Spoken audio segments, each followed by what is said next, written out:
सरगोदा में सरकारी मुलाजमीन का जबरदस्त एहतजाज, तहरीक में तेजी लाने का ऐलान। बिस्मिल्लाहिर्रहमानिर्रहीम। अस्सलाम वालेकुम नाज़रीन।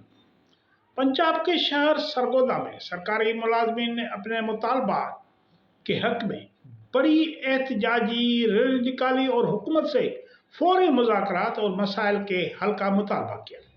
रैली में मुख्तलिफ महकमों से ताल्लुक़ रखने वाले मुलाजमीन की बड़ी तादाद ने शिरकत की। एहतजाजी रैली से all government employees grand alliance अगीगा के चीफ कोऑर्डिनेटर रहमान अली बाजवा ने खिताब करते हुए कहा कि सरकारी मुलाजमीन की तहरीक अब एक नए मरहले में दाखिल हो चुकी है और मुतालबात की मंजूरी तक एहतजाज जारी रखा जाएगा। मुलाजमीन की क़यादत के मुताबिक इस तहरीक का बाकायदा ऐलान 8 जनवरी को किया गया था, जिसके बाद 10 फरवरी को लाहौर में धरना दिया गया, जो तकरीबन 10 दिन तक जारी रहा। धरने के बाद हुकूमत के जानिब से मसाइल के हल के लिए एक कमेटी तश्कील दी गई। ताहम मुलाजमीन की क़यादत का कहना है कि अभी तक मुतालबात पर कोई वाज़ेह पेशरफ्त नहीं हुई।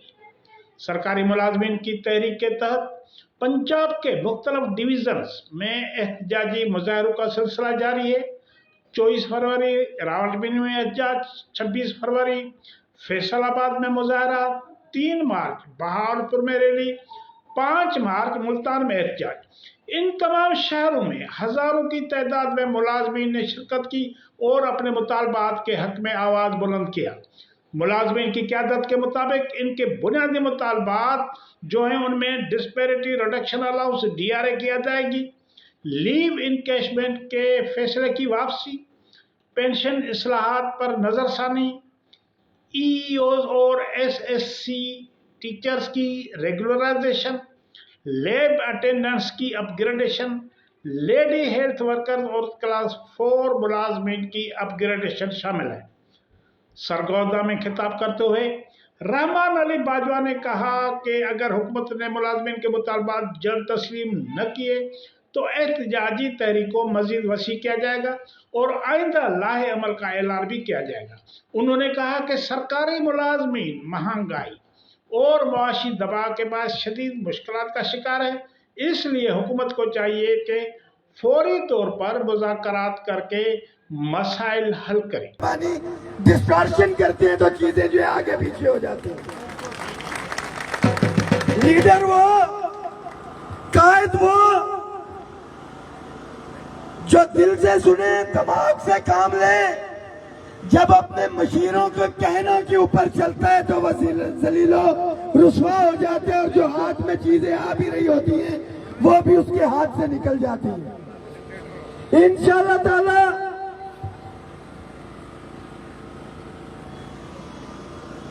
बातें अब पुरानी हो चुकी। एक एक मुतालिबा मैं अपने क्लास 4 के साथी को भी खड़ा करूंगा तो उसको भी पता है कि हमारे मुतालिबात क्या है। और लाहौर में जब 10 दिन हम मुसलसल धरने में रहे तो थके हुए थे, मीडिया वाले आते थे, साथी कहते थे जी इंटरव्यू करना है। हमने किसी साथी पे पाबंदी नहीं लगाई थी। मैंने कहा था जो मर्जी है बंदे को ले जाओ, उसको पता है उसके मुतालिबात क्या है, हर मुलाजिम को पता है उसकी परेशानी क्या है, उसकी पेंशन पे कितना कट लग रहा है, लीव इनकैशमेंट पे कितना फर्क पड़ रहा है और डिस्पैरिटी रिडक्शन अलाउंस जो वफाक के बाद तमाम सूबों को दिया गया, पंजाब को उससे महरूम रखा गया और बलोचिस्तान को। और ये सिर्फ इस साल हुआ है। आपको पता होना चाहिए कि जब हमने 2021 में भी ये डिस्पैरिटी रिडक्शन अलाउंस लिया था तो वफाक के अंदर मैं जेल के अंदर मौजूद था, गिरफ्तार किया गया हमें। और उस वक्त की गवर्नमेंट इमरान खान साहब ये कहते थे कि जी मैं ब्लैकमेल नहीं होता। कुछ हमारी फिक़ह जाफरिया की कम्युनिटी के 35 लोगों को शहीद किया गया, वो जनाजे लेके रोड पे बैठे हुए थे। उन्होंने कहा कि आए, उन्होंने कहा नहीं ये दफनाएंगे तो मैं आऊंगा, मैं ब्लैकमेल नहीं होऊंगा। फिर वक्त ने ये देखा कि interior minister Sheikh Rashid, defence minister Pervez Khattak, parliamentary affairs के मिनिस्टर अली मोहम्मद खान, उनकी सरबराही में कमेटी बनी, तहरीरी मुआहदा हुआ उनके साथ जो कहते थे कि ब्लैकमेल नहीं होते, और 25% जब डिस्पैरिटी रिडक्शन अलाउंस लिया, मुआहदे में था तमाम एडहॉक रिलीफ अलाउंसेस को बुनियादी तनख्वाह में जम करवाना। वो वफाक के बाद अल्हम्दुलिल्लाह सूबे में भी मिला और आप तमाम साथियों को मिला हुआ है। फिर 10 फरवरी 2022 को दोबारा से हमने जिद्दोजहद की, 15% वफाक में लिया और मेरे सूबाई साथियों को वो 15% 2022 में मिला। तमाम एडहॉक रिलीफ अलाउंस 2022 में जम करवाए वफाक में, वो आपके भी हुए। 2023 में रनिंग बेसिक पे के ऊपर 1 से लेके 16 35%, 17 से लेके 22 30% वफाक में हुआ। सूबों ने डंडी मारी, हमने इधर आके वो भी करवाया। 2024 में ग्रेड 1 से 16 25%, 17 से 22 20% वफाक में हमने लिया और यहाँ पे आके सूबों को फिर दिलवाया। हमारी बदकिस्मती कि in the meanwhile leave encashment पे कट लगाया गया। हमने तहरीक चलाई और जो साथी घबराए हुए थे वहां पे बैठ के मैंने कहा कि गिरफ्तारियां देना फारे में रहेगा, बजाय इसके कि खाली हाथ मुलाजमीन में जाएं। और रहमान बाजवा कायदीन में से वो पहला लीडर था जो गिरफ्तार हुआ और उसके बाद बाकी लोग गिरफ्तार हुए। ये तारीख का हिस्सा। और उस वक्त ये भी डिसाइड हुआ था कि हमारा खाना पीना इवन के बाथरूम भी अगर यूज करना है तो कंटेनर के ऊपर होगा। मगर हमारे बहुत से साथी जो आज इस दफा भी मुज़ाकरात खेल रहे, वो ना कंटेनर में नजर आए ना आगे पीछे नजर आए। जबकि इट वाज डिसाइडेड कि गिरफ्तारियां होनी है, छापे पड़ने। बहावलपुर में मना किया गया इंतजामिया की तरफ से कि भाई दफा 144 से नहीं करना, एक लंबी डिस्कशन है। उन्होंने कहा बाजवा साहब आपका क्या हुक्म? मैंने कहा बताएं भाई, हकीकत पाकिस्तान की तरफ से कॉल है, हुकूमत या रियासत के खिलाफ नहीं है, अपने और अपने बच्चों के हक के लिए निकलने। फौज के लिए रैली निकल सकती है, कश्मीर के लिए जो है दफा 144 में निकल सकता हूं, तो मैं अपने मुलाजमीन के लिए, उनके बुढ़ापे के सहारे के लिए दफा 144 ने देखा कि दफा 144 के अंदर बहावलपुर हो, मुल्तान हो, साहिवाल हो, हमने पुरअमन एहतजाज किया। आप लोगों को नहीं बताया था। मेरा मुलाजिम बड़े छोटे दिल का है, हमें तो तहरीरी तौर पे लिख के दिया हुआ है कि भाई आपको प्रोग्राम करने की इजाजत नहीं है। सलाम पेश करता हूं अपने साथियों को। मैंने कहा यह बताना नहीं है, हम आएंगे, प्रोग्राम होगा, होके रहेगा और ये प्रोग्राम हो रहा है।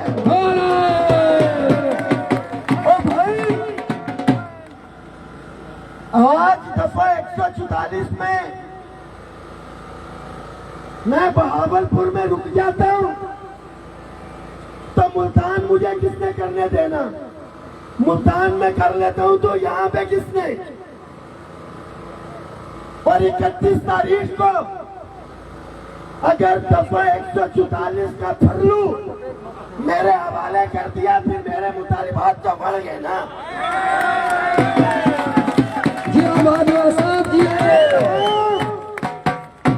तमाम डिवीजन के कायदीन जब उन्होंने राब्ता किया, मैंने बड़ा क्लियर कट कहा कि करारदाद मंजूर करें, लिखे उसके ऊपर के मरकजी चीफ कोऑर्डिनेटर हकीका पाकिस्तान रहमान बाजवा की तरफ से पैगाम है कि हमने ये प्रोग्राम करना है। और तमाम तंजीमें जो इस दफा 144 के बावजूद इसके हक में है, उनका भी लिखा जाए, जो इसके हक में नहीं है उनके भी साइन करवाए जाए, ताकि मुलाजमीन को पता तो चले कि कौन दलेरी से खड़ा हुआ है और किसके पाँव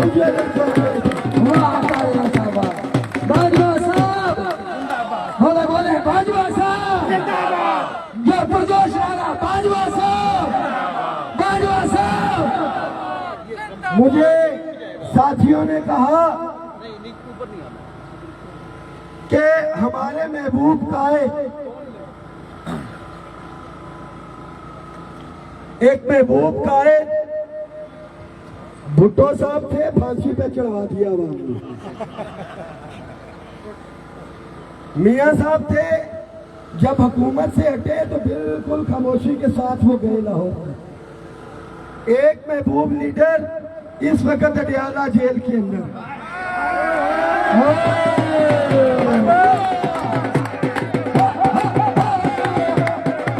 और इसकी वजह ये जितने हैं जो तालियां और नारे मारने वाले,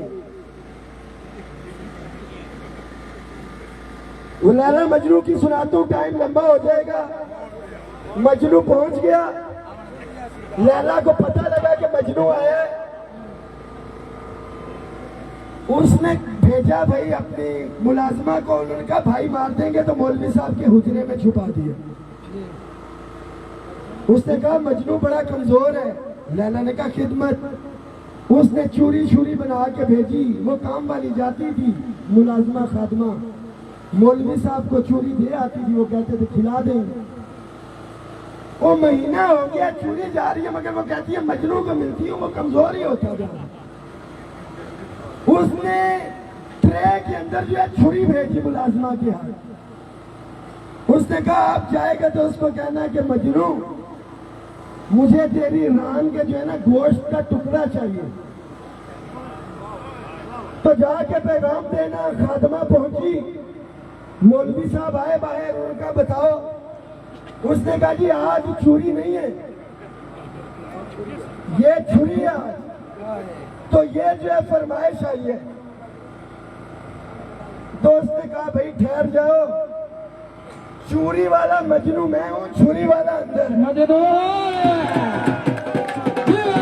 वो चूरी मौलवी साहब खुद खा जाते थे, तो कुर्बानी वाले मेरे चूरी वाले मजनुओं जो सोशल मीडिया के ऊपर बैठे हैं, कुर्बानी देनी पड़ेगी।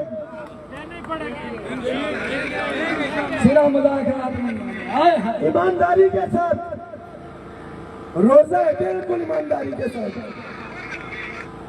जो 10 दिन धरना था, बहुत से लोगों को पता भी नहीं था, कुछ हमारी भी गलती है। जो 10 दिन धरना था, कितने लोग लाहौर गए थे ईमानदारी से? तादाद गिननी अगला भी है अभी, और ये भी बिल्कुल ईमानदारी से मुसलसल 10 दिन मुसलसल कितने लोग गए थे, बिल्कुल ईमानदारी से। अकेला रमान बाजवा 1 2 3 नहीं है, 4 देखिए जो है 4 5, अब तादाद परसेंटेज गिन ले। ये है बुनियादी वजह मुतालिबात पूरे ना होने की। मैं मौजूद था, सबने देखा, 10 दिन था। खुदा पाक रसूल की कसम 10 के 10 दिन रोड के ऊपर सोए हो, ना किसी रिश्तेदार के घर गए हो, ना किसी होटल में। तो अगर लीडर कुर्बानी दे सकता है, मुझे ये इल्जाम दिया जाता है कि भाई वफाक से मैं बिल्कुल वफाक से हूं, मगर मेरे ऊपर कर्जा पंजाब का। जो पंजाब के साथी जो प्यार करते हैं, एतमाद करते हैं, जो एक कदम भी चल के आए हैं, मैं मकरूज हूं आप लोगों का। अब रो भट्टी मैं मकरूज हूं आप लोगों का। और जो मैंने पहले कहा था कि जेल जाना मंजूर है, मैं खाली हाथ वापस नहीं आऊंगा जब तक हुकूमत संजीदगी का जो है इजहार नहीं करती। मैंने पहले कहा एक एक चीज पता है, मेहरबानी करेंगे। मंडी बहाउद्दीन से हमारा एक बड़ा काफिला खाकसार बरादरान इस्लामाबाद, जून की गर्मी हो, धरना हो, 2023 वाला जेलें हो, ये 2026 का इस फरवरी का धरना हो, भरपूर तादाद में साथ रहे, तालियों के साथ इस्तकबाल करें। मंडी बहाउद्दीन से वेलकम वेलकम, मंडी बहाउद्दीन के ताजरीन वेलकम, रहमान बाजवा तेरे जानी साहब, भरपूर तालियों में सैगम अब्बास, जहांगीर सिपरा, साजिद, ये जेल के साथी। कोई मुझसे हलफ भी ले, कोई पूछे कि पीछे कौन होगा, तो मैं अपना बड़े भाई का भी नहीं कहूंगा। वो मसरूफ होता है, उसकी मसरूफियत है, मुझे पता है। मगर मुझे ये पता होगा कि खाकसार बरादरान मंडी बहाउद्दीन से मेरे पीछे होंगे, मुझे फख्र है। जियो मंडी वालों, जियो। और ये मुंह की तारीफ नहीं है, साबित किया इन्होंने।